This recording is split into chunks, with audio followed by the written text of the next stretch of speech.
Welcome back. काफी कुछ concept हम लोग समझ चुके हैं जीएसटी के। गुड्स एंड सर्विस टैक्स की कहानी के अंदर हमें एक बात समझ में आई कि काफी सारे टैक्सेस को कंप्राइज्ड अप किया, एक जगह इकट्ठा किया और उसके अंदर भी बाइफिकेशन किया। नो डाउट जीएसटी के अंदर हमारे पास में तीन तरह के बाइफिकेशन आए, सेंट्रल जीएसटी, स्टेट या यूटी जीएसटी और last one is integrated GST. अब इन कंसेप्ट के अलावा जीएसटी में और क्या क्या चीज है? जीएसटी में एक बात तो हमें समझ में आ गई क्या कि यहां पे कुछ कंसेप्ट हैं जिसके अंदर है गुड्स का कंसेप्ट, जिसमें है सर्विसेज का कंसेप्ट और इनके अलावा एक और कंसेप्ट जो आज हमें समझना है, जानकारी लेनी है, सप्लाई का concept. Supply very important phenomena, क्योंकि ये वो टैक्सेबल इवेंट है जिसके होने के बाद ही सिर्फ गुड्स एंड सर्विसेज से ही सर्विस टैक्स की यानी जीएसटी की बात नहीं होती। गुड्स एंड सर्विसेज के अलावा एक और चीज चाहिए, उनकी सप्लाई।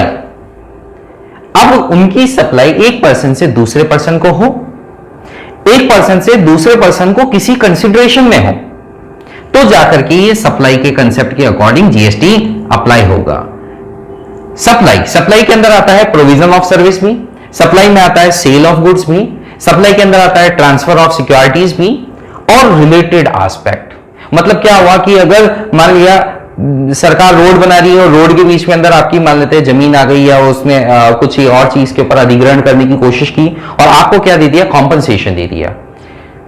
जो पर्टिकुलर इमूवेबल की बात नहीं कर रहा हूं, मूवेबल प्रॉपर्टी हमारे पास में आ गई, उस मूवेबल प्रॉपर्टी या उस सर्विस को सरकार ने लिया और सरकार ने एक्विजिशन, कंपल्सरी एक्विजिशन करने के बाद में, कॉन्फिस्केशन करने के बाद में, आपको कुछ ऑक्शन करने के बाद में कुछ अमाउंट आपको प्रोवाइड की, वो भी सप्लाई के अंदर कवर्ड है।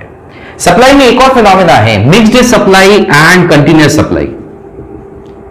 इसके अंदर डिफरेंस भी पूछा जाता है, mixed supply and continuous supply के अंदर बात इतनी सी है मिक्स्ड सप्लाई की और कंटिन्यूअस सप्लाई की। सिमिलरिटी ये कि एक से अधिक सर्विसेज, एक से अधिक गुड्स एक साथ दे दिए। मैं आपको ऐसे एग्जांपल से समझाता हूं, continuous supply, mixed supply, composite supply. एक और टर्म ले लेते हैं, एक से अधिक गुड्स आपको एक साथ दे दिए है ना, mixed supply and composite supply के कंसेप्ट में है। तो कंपोजिट सप्लाई, लेट्स से हम कचौरी की दुकान पे गए, समोसे की दुकान पे गए और हमने क्या ले लिया, कचौरी ले ली। अब साथ में भाई कचौरी तो दे ही रहे हैं और साथ के साथ चटनी भी दे रहे हैं, दोना भी दे रहे हैं।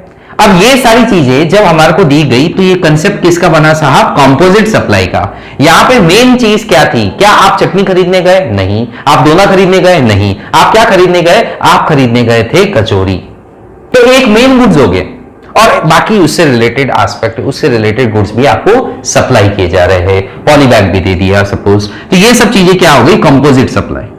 मिक्स्ड सप्लाई का एग्जांपल भी लेते हैं। मिक्स्ड सप्लाई के केस में क्या हुआ साहब कि आपने लेट्स से इवेंट मैनेजर को अपॉइंट किया, एक बर्थडे पार्टी थ्रो करनी है, इवेंट मैनेजर को अपॉइंट किया। अब इवेंट मैनेजर ने क्या क्या चीजें संभाली, इवेंट मैनेजर ने कहा कि हम इवेंट मैनेजमेंट के अंदर क्या क्या देंगे, एंकरिंग सर्विस प्रोवाइड करेंगे, हम इवेंट मैनेजमेंट में आपको डीजे सर्विस भी देंगे, हम आपको शामियाना है ना वो भी लगा करके देंगे, तंबू वगैरह सब कुछ, डेकोरेशन वो भी हम लोग आपको प्रोवाइड करेंगे, खाने की कैटरिंग की सर्विस भी हम आप लोगों को प्रोवाइड करेंगे। ये सारी सर्विसेज एक साथ जारी है, पर ये सर्विस किसके अंदर, सप्लाई किसमें कॉन्फर होगी, मिक्स्ड सप्लाई के अंदर।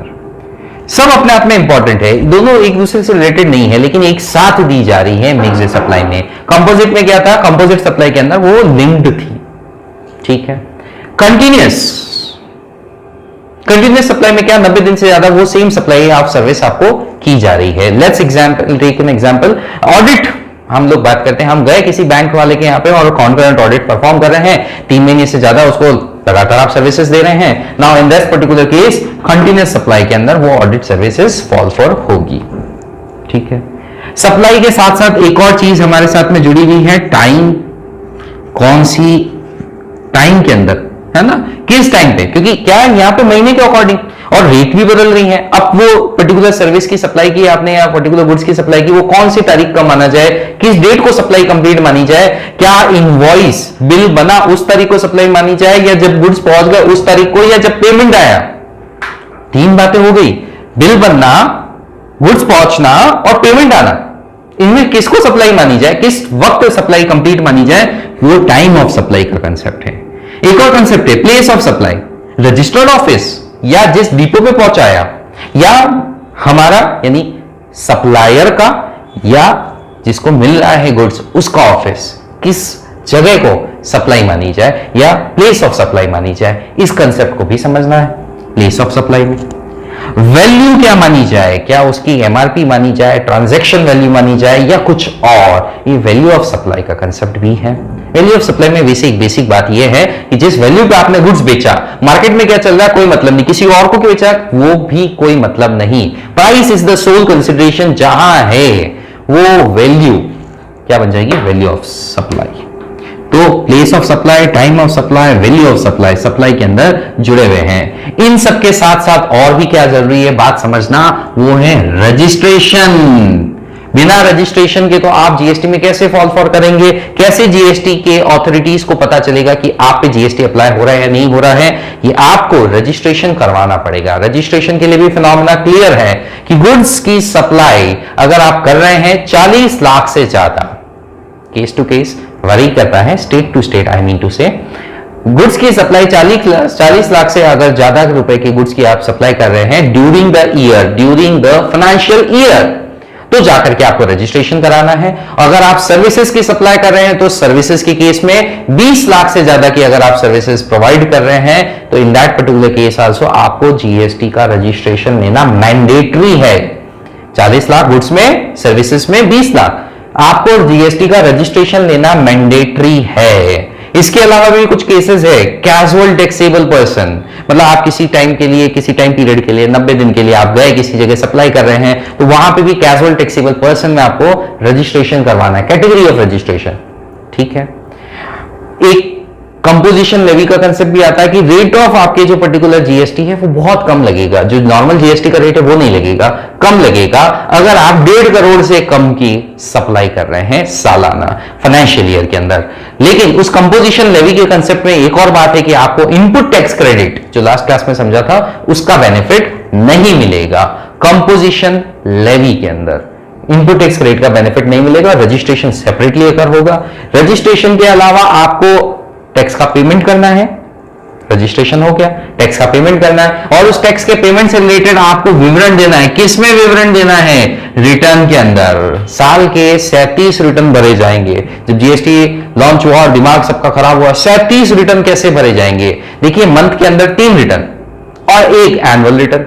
मंथ में 3 रिटर्न कैसे हो गए? मंथ में 3 रिटर्न ऐसे हो गए, एक हो गया साहब हमने कितने रुपए की किस किस को सप्लाई की, इंडिविजुअल्स जिसको हमने बायर जो है उसका विवरण जाएगा कि इन इनको हमने सप्लाई की, इन इनके नाम इनवॉइस बना इंडिविजुअली। सेल का हो गया 10 तारीख को, मंथ के एंड होने के अगली 10 तारीख को आपको बताना है, क्या बताना है कि किन किन को हमने सप्लाई की। 15 तारीख को बताना है किन किन से हमने परचेज की, तो आपका क्रॉस चेक हो जाएगा कि आपने सप्लाई की, सामने वाले ने जिसको आपने सप्लाई कर रहे हैं उस बायर ने अगर परचेज नहीं दिखाई तो 15 तारीख को वेरी कर देगा, और उसके बाद में 20 तारीख को इन दोनों का रिकॉन्सिलिएशन स्टेटमेंट आप लोगों को देना है। ठीक है, तो ऐसे इसके नाम भी है जीएसटीआर 3, 3(1), 3B व्हाटएवर, तो रिटर्न हो गया। और एक एनुअल कंपोजिट रिटर्न, जीएसटी की ऑडिट का कंसेप्ट भी है। तो रजिस्ट्रेशन और रिटर्न ये तो दो कंप्लायंस के मैटर हो गए, और फिर ये जाएगा जीएसटी ऑथोरिटीज के पास में, और जीएसटी ऑथोरिटीज इससे रिलेटेड डिमांड रिकवरी और डिफरेंट एस्पेक्ट असेसमेंट के परफॉर्म फॉर करेगी। तो जीएसटी का टोटल मैकेनिज्म इस अकॉर्डिंग चलता है। हमारे पास में है रजिस्ट्रेशन, हमारे पास में रिटर्न, हमारे पास में कंप्लायंस, हमारे पास में कंसेप्ट्स, इन सब को लेकर के जीएसटी बना है। That's all for today's class. Thank you so much.